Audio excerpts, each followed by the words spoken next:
साहब इमरान खान की हमशीरा अलीमा खान की एक बड़ी ताकतवर शख्सियत के साथ मुलाकात हुई। मुलाकात की ये ख़बर किसी मीडिया पर रिपोर्ट नहीं हुई और इस मुलाकात में उस ताकतवर शख्सियत ने अलीमा खान साहबा से क्या कहा, इस बड़ी ख़बर से अपने ब्लॉग का आगाज़ करेंगे और इसके बाद हमारे ब्लॉग की जो दीगर अहम ख़बरें हैं उनकी तफसीलात भी आप नाज़रीन की खिदमत में पेश करेंगे। तो आखिर तक आप नाज़रीन ने हमारे साथ रहना है। आपसे दरख्वास्त होगी कि चैनल को सब्सक्राइब कर लें, बेल आइकॉन का बटन प्रेस करें। वीडियो पसंद आए तो इसे लाइक और शेयर ज़रूर कीजिएगा। वैसे गुज़िश्ता हफ़्ते आपने ये देखा कि इमरान खान साहब की बहन अलीमा खान बहुत ज़्यादा मुतहरक रहीं। हत्ता कि जो उनके ख़िलाफ़ मुकदमा था 26 नवंबर का ATC अदालत रावलपिंडी में, उस केस में भी अलीमा खान साहबा पेश नहीं हो रही थी। अलीमा खान साहबा की अदम हाज़िरी पे अदालत में इस्तिस्ना की दरख्वास्त जारी थी और अदालत की तरफ से जज अहमद अली शाह साहब की तरफ से उस इस्तिस्ना की दरख्वास्त को एक्सेप्ट किया जा रहा था। सारा फोकस अलीमा खान साहबा का इस्लामाबाद हाई कोर्ट पे था या सुप्रीम कोर्ट में था। अब सुप्रीम कोर्ट में जो इमरान खान साहब का 190 मिलियन पाउंड का जो मुकदमा लगा, जिसमें खान साहब की ज़मानत ना हो सकी, खान साहब की मरकज़ी अपीलें समाअत के लिए फ़िक्स ना हो सकें और उसके साथ साथ नैब की तरफ से इमरान खान साहब के केस पे, इमरान खान साहब की अपीलों पे एतराज़ भी उठा दिया गया। इस केस में भी हमने देखा कि अलीमा खान साहबा जब सलमान सफदर अदालत को एड्रेस कर रहे थे, दलाइल दे रहे थे, अलीमा खान साहबा खुद रोस्टम पे आ गई और उन्हें आके अदालत से बात की और नैब के एतराज़ पे तारीख लेने पे अदालत ने 1 लाख रुपए का जुर्माना भी किया, लेकिन खान साहब को कोई रिलीफ नहीं मिल सका। और फिर जज खादम हुसैन सोमरू साहब की अदालत में भी पेश हुई, वहाँ पे भी अलीमा खान साहबा ने बात की, लेकिन जब 190 मिलियन पाउंड का मुकदमा लगा हुआ था और फिर उसमें नैब का एतराज़ आया, 1 लाख रुपए का जुर्माना भी कर दिया गया। अच्छा, अलीमा खान साहबा ने खादम हुसैन साहब की अदालत में एड्रेस किया था, तो फिर अलीमा खान साहबा ने वकला से कहा कि खान साहब के 190 मिलियन पाउंड केस में आप तारीख ले लें। तो तारीख के लिए जब लीगल टीम ने एतजाज़ हसन साहब ने तगदो शुरू की, तो उसमें एक तो ये रिपोर्ट हुआ कि चीफ जस्टिस जो हैं इस्लामाबाद हाई कोर्ट के सरफराज डोगर साहब, उनके साथ एतजाज़ हसन साहब की मुलाकात हुई। अब एतजाज़ हसन साहब की मुलाकात में क्या डिस्कस हुआ कुछ पता नहीं चल पाया आज के दिन तक, लेकिन इतनी बात ज़रूर बाहर आई एतजाज़ हसन साहब की ज़ुबान से कि इमरान खान साहब का एक फ़ैसला ईद से पहले हो जाएगा और दूसरा फ़ैसला ईद के बाद होगा। यानी 190 मिलियन पाउंड का जो मुकदमा है उसके ईद के दिन, ईद के बाद जो है वो समाअत के लिए पहले ही सरफराज डोगर साहब ने एतजाज़ हसन साहब को बता दिया। लेकिन ये जो मुलाकात एतजाज़ हसन साहब की थी, इस मुलाकात के बाद ज़रा ये बताते हैं कि अलीमा खान साहबा भी चीफ जस्टिस सरफराज डोगर साहब के चैम्बर में गई और सरफराज डोगर साहब के चैम्बर में वहाँ पे उनकी जो मुलाकात हुई, उस मुलाकात में सरफराज डोगर साहब ने अलीमा खान साहबा के सर पे हाथ रखा और उनसे कहा कि आप हमारी बहन हैं, आप हमारी बहन हैं, मेरी बहन हैं और आपको तारीख़ मैं दूँगा। और फिर वहीं पर ही जो एतजाज़ साहब थे या अलीमा खान साहबा थी, उनको जो खान साहब का 190 मिलियन पाउंड का जो मुकदमा है उसकी 31 मार्च की तारीख दे दी गई और दूसरे दिन जो खादम हुसैन साहब की अदालत में और अरबाब मोहम्मद ताहिर साहब की अदालत में जो केस था खान साहब को हॉस्पिटल मुंतकिल करने का, उसका ऑर्डर भी सामने आ गया। अब वो ऑर्डर तो अदालत ने दिया है, उस ऑर्डर में चीफ कमिश्नर इस्लामाबाद को खान साहब के आँख के आर्जे के मामले पे मेडिकल बोर्ड तश्कील देने का हुक्म दिया गया है और अगला इंजेक्शन इमरान खान साहब को 25 मार्च को लगना है।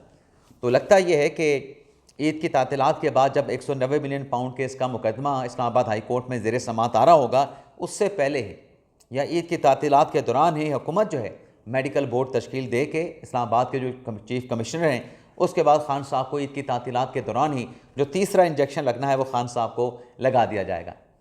अब अलीमा खान साहबा से मुतल्लिक़ जो कहा जाता है कि वो बड़ी मुतहर्रिक हैं, बल्कि पार्टी के ऊपर, पार्टी के उनके अपने लोग कहते हैं कि वो सारे मामला पार्टी के संभाल चुकी हैं, लेकिन कुछ ऐसे वर्कर हैं इमरान खान साहब के, ऐसे पुराने दरीना मतलब चाहने वाले हैं, पार्टी तहरीक इंसाफ से उनका ताल्लुक़ है, बल्कि सीनियर रहनुमा हैं, वो अलीमा खान साहबा के इस रोल को पसंद नहीं करते।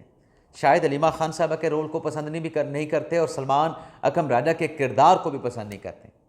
अब उनमें मेरा जो अंदाज़ा है कि अली मोहम्मद ख़ान साहब ही हैं। अली मोहम्मद ख़ान साहब का एक बयान सामने आया है। अब उस बयान में एक तीर से मैं ये समझता हूँ कि 2 शिकार किए गए हैं। अब वो 2 शिकार कौन हैं? अली मोहम्मद ख़ान साहब ने कहा कि ये जो खान हमारी पार्टी है ना, पाकिस्तान तहरीक इंसाफ, इमरान खान साहब तो जेल में हैं। तो ये तहरीक इंसाफ की जमात जो है वो हमारे पास अमानत है इमरान खान साहब की, और जब खान साहब जेल से बाहर आएंगे तो हमने ये जमात किसी इख्तलाफ, किसी ग्रुपबंदी के बगैर जो है इस जमात को हमने इमरान खान साहब के सपोर्ट करना है, इमरान खान साहब के हवाले करना है।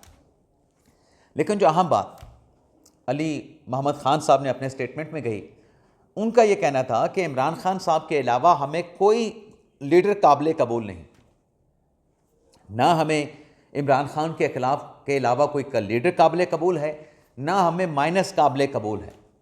माइनस जो इमरान खान की बात या कोई नए लीडर की बात अगर ख़ानदान से हो रही है, ख़ानदान के अंदर से हो रही है, ख़ानदान के बाहर से हो रही है, पार्टी का कोई पुराना लीडर कर रहा है या पार्टी का कोई नया लीडर कर रहा है, हमें ऐसी कोई बहस, कोई और नया लीडर काबिल कबूल नहीं, माइनस इमरान खान भी हमें काबिल कबूल नहीं। हमारा लीडर सिर्फ बानी तहरीक इंसाफ इमरान खान है।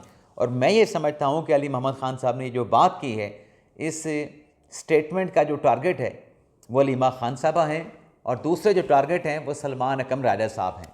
बड़ी क्लैरिटी के साथ अली मोहम्मद ख़ान साहब ने अपनी बात की है। लेकिन चूँकि यहाँ पे हम पाकिस्तान तहरीक इंसाफ का जिक्र कर रहे हैं, तो पाकिस्तान तहरीक इंसाफ से एक इनडायरेक्टली जुड़ा मामला एक और भी है, और वो ये है कि जो पंजाब हुकूमत का जो जहाज़ है, अब उस जहाज़ में जो जुनैद सफदर को बिठा के वियना का हनीमून का सफ़र करवा दिया गया नए नवीले जोड़े को, अब उस पर आप ये देखें कि जो चीज़ें चल रही हैं, एक तो पंजाब की जो दो खातून मिनिस्टर्स हैं, उस्मा बुखारी साहबा और उसके साथ साथ जो मरियम औरंगज़ेब साहबा हैं, उन्होंने इसकी तरदीद कर दी है। शरीफ ख़ानदान के तर्जमान ने भी तरदीद कर दी है।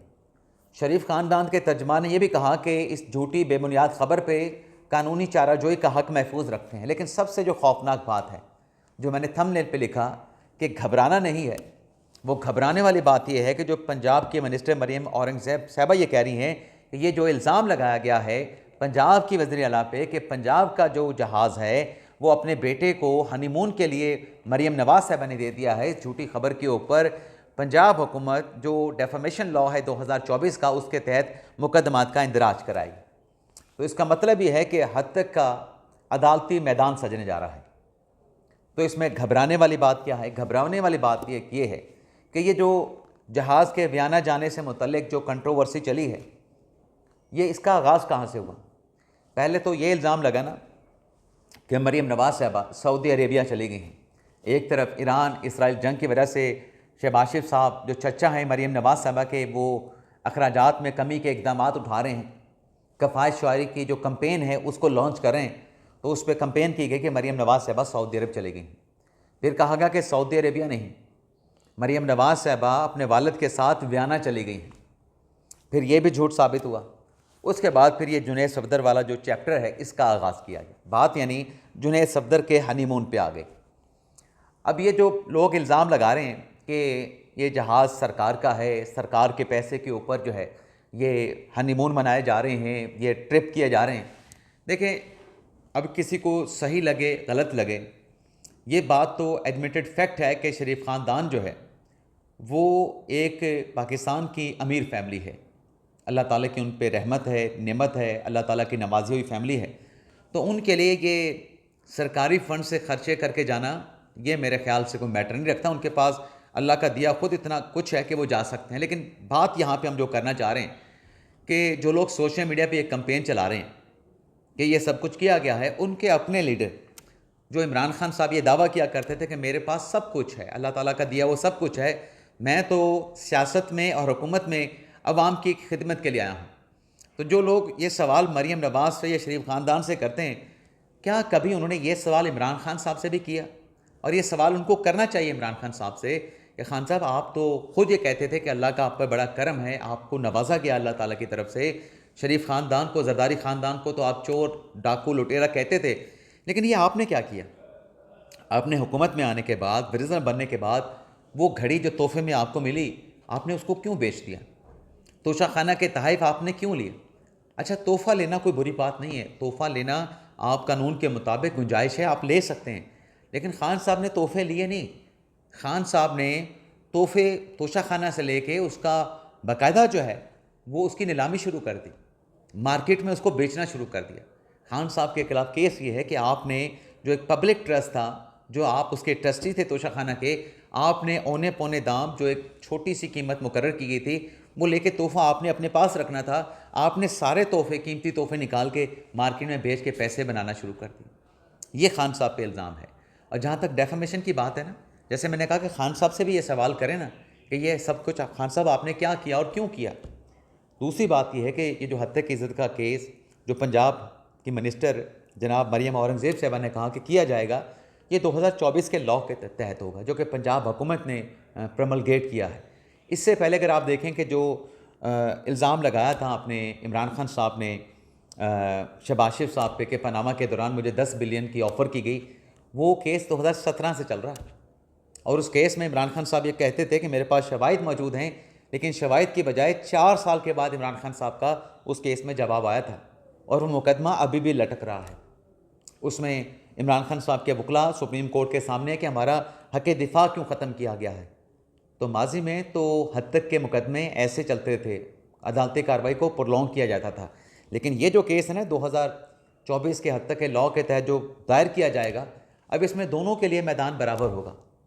घबराना उसका बनता है जिसने झूठ बोला है, जिसने गलत बयानी की है।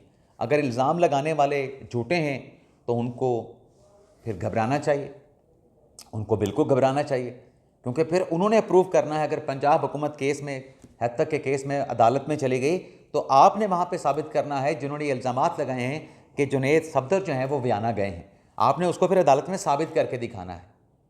और अगर आपके पास सबूत है, जो इल्ज़ाम लगाने वाले हैं पंजाब हुकूमत पे ये वाकई जुनैद सफदर जो हैं वो बयाना में थे, तो फिर उस पर पंजाब हुकूमत को, शरीफ ख़ानदान को अपना मौक़िफ़ साबित करना पड़ेगा कि नहीं, ये शवाहिद दुरुस्त नहीं, ये एक्चुअल शवाहिद हैं, ये दुरुस्त और ठोस शवाहिद हैं।